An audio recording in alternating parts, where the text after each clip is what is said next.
Di siang hari yang cerah, Meong dengan diam-diam mendekati penghalang. Matanya berbinar-binar dengan keinginan saat ia mengintai taman tetangga yang semarak. Udara berdengung dengan kepakan lembut kupu-kupu dan melodi air yang menenangkan menari dari air mancur kuno. Tatapan Meong tertuju pada pemandangan yang subur, iri hati dan kerinduan terjalin dalam ekspresinya. Percikan tekad menyala di mata Meong saat dia berbisik, "Aku juga ingin punya kebun seperti ini." Di bawah terik matahari, kebun Meong membentang gersang, sebuah kanvas potensi yang belum terpenuhi. Dia menggali dengan tekad yang canggung, membuat lubang yang terlalu dalam, lalu terlalu dangkal, usahanya sia-sia. Air mengalir dari tangannya, awalnya terlalu banyak, lalu tidak sama sekali, seolah bumi menolak sentuhannya. Benih-benih itu tetap keras kepala, mengejek aspirasi Meong dengan pembangkangan dia mereka. Kekecewaan meningkat mengaburkan wajah Meong saat kenyataan dari usahanya yang gagal meresap. "Kenapa sulit sekali menanam tanaman?" Meong berteriak. Suaranya bergema di ruang yang sunyi. Meong, lumpur menutupi wajahnya, berjuang untuk menanam bibit bunga yang halus. Pipit, teman berbulu kecil, dengan tekun menyirami bibit yang baru ditanam. Siput, teman yang lambat dan stabil, membantu mengendurkan tanah. Dengan seringai kemenangan, Meong mengamati hasil karyanya. "Akhirnya, aku punya kebun sendiri." Di bawah terik matahari, Milo dengan hati-hati mendekati tepi kolam. Dia berhenti sejenak. Sinar matahari memantul dari permukaan air. Rasa ingin tahu terpancar di matanya. Didorong oleh rasa ingin tahu, Milo mengulurkan cakarnya, dengan ragu-ragu mengulurkan tangan untuk menyentuh air. Dingin, pikirnya, dengan cepat menarik cakarnya dari air. Kolam renang membentang, tenang, di bawah sinar matahari tengah hari. Milo mempertimbangkan air itu, sebuah ide terbentuk dalam benaknya yang seperti kucing. Milo, didorong oleh matahari, mendekati tepi kolam, rasa ingin tahunya terpancing oleh air yang berkilauan. Dengan ragu-ragu, ia membasahi wajahnya, menikmati sensasi dinginnya. Sebuah bola berwarna-warni mengambang dengan riang di permukaan, menarik perhatian Milo. Dengan lompatan keyakinan, Milo mendarat di platform kecil dekat air, berniat untuk mencapai mainan yang menarik. Dia mengulurkan cakarnya, menyebabkan percikan saat dia bergumam pada dirinya sendiri. Menyenangkan juga, Milo menyelam ke kolam yang menyegarkan, pukulan dayungnya yang lucu menciptakan riak di air. Dengan riang gembira, Milo berhenti sejenak. Bulu yang berkilauan menangkap sinar matahari saat ia membersihkan dirinya. Tersesat dalam surga airnya, Milo tetap tidak menyadari anak-anak yang jauh. Satu-satunya fokusnya adalah pada kegembiraan air. Kolam renang yang dulunya asing, kini menyambut Milo sebagai tempat bermain kesayangannya, tempat perlindungan kebahagiaan dan kemudahan. Di bawah sinar matahari dapur yang cerah, Milo diam-diam menyelinap ke dalam ruangan. Dengan lompatan anggun, Milo mendarat di atas meja, matanya terpaku pada buku masak. Tatapan Milo semakin intens saat melihat resep ikan, memicu ambisi kuliner. Dengan cakar yang bertekad, Milo mendorong buku masak dari konter, takdir terbentang di halaman resep ikan.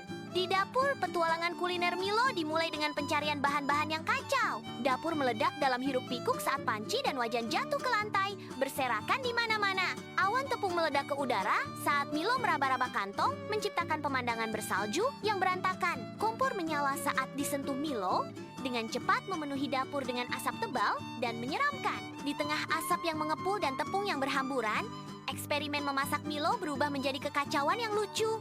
Dapur adalah pemandangan yang kacau, pusaran tepung, panci yang berserakan, dan asap yang mengepul. Di tengah kekacauan, Milo muncul, berlumuran tepung tetapi menang, menggenggam ikan yang sudah dimasak. Milo mempersembahkan ikan itu dengan bangga, sebuah mercusuar pencapaian di tengah kekacauan yang melanda. Dia melahap ikan dengan penuh semangat, menikmati setiap gigitan sementara dapur tetap berantakan. Ikan itu dimakan, sebuah kemenangan kecil di dapur yang dilanda kekacauan. Di sekelilingnya, kekacauan dapur tetap ada, sebuah bukti perjalanan penciptaan yang berantakan.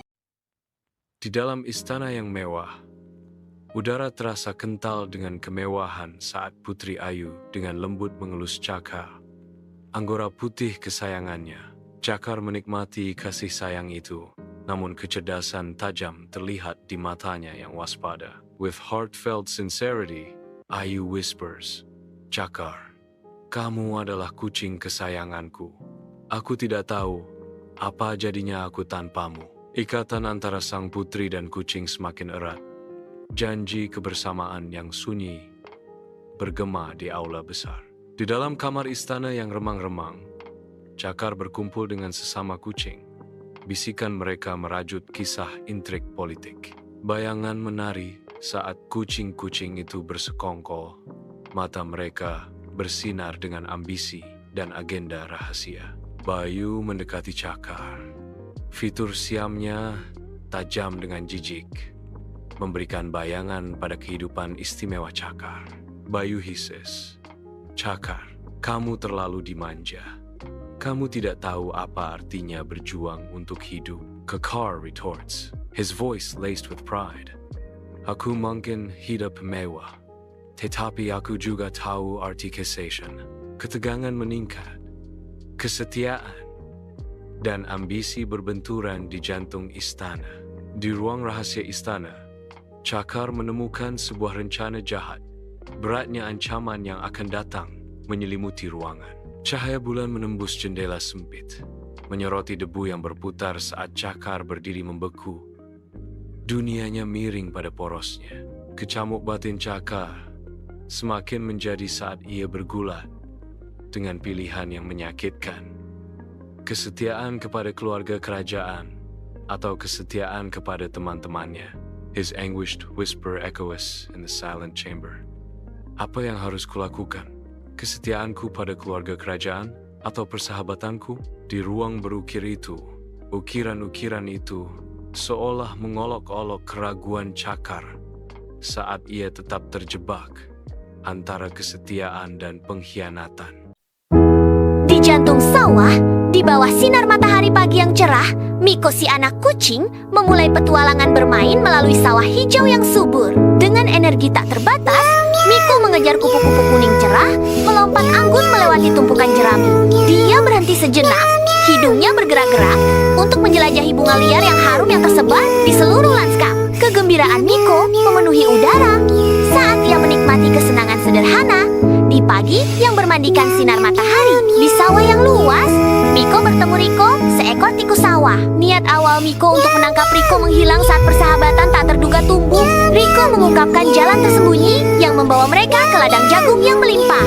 Di tengah batang jagung yang berdesir, mereka menemukan pesta makanan lezat yang berlimpah. Berbagi tawa dan permainan, Miko dan Riko bersuka cita dalam persahabatan baru mereka hingga matahari terbenam. Di bawah langit sawah yang gelap, hujan mulai turun.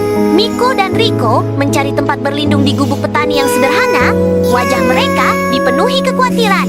Guru bergemuruh dan kilat menyambar memperkuat rasa takut mereka. Badai mereda dan hujan melambat menjadi gerimis. Melalui awan yang menghilang, pelangi yang semarak muncul melukis langit dengan harapan. Mata Miko berbinar-binar karena takjub. "Lihat Riko,